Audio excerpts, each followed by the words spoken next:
The more you worry and panic about running out of time, the faster you'll try to run, and the more likely you'll be to stumble and fall and have to restart the entire process.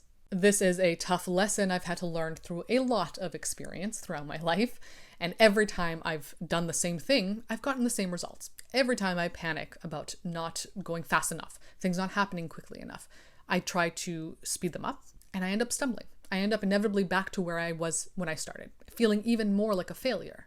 When you're in that period of waiting, that uncomfortable, stagnant period, because it's not really stagnancy, right? This is the period where you're learning, you're growing, you're cultivating skills. You need that slow progression, and you need to sit in that discomfort, despite how painful it might feel.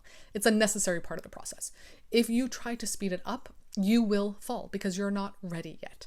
Just like a newborn child starts crawling first, they don't start trying to walk before they can crawl because they wouldn't be able to. They don't have the muscles to do that yet. This is how I try to look at my processes as well, whatever that process might be, whether it's the growth of a relationship, a creative endeavor, work, anything.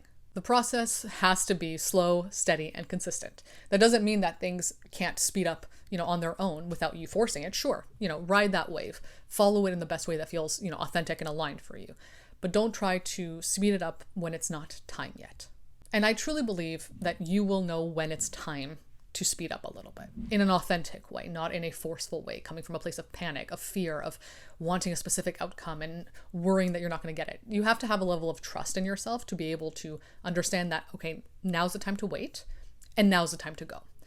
And I think that comes with time, practice, understanding yourself. It's not easy. It's easier said than done. But I think just being more mindful about your sense of self, your process, the things you want, and letting go of the expectations, the expected outcome, because things are going to turn out however they turn out. But the most important thing is to make sure that you're living in alignment, that you're doing things the way that you feel most authentically called to.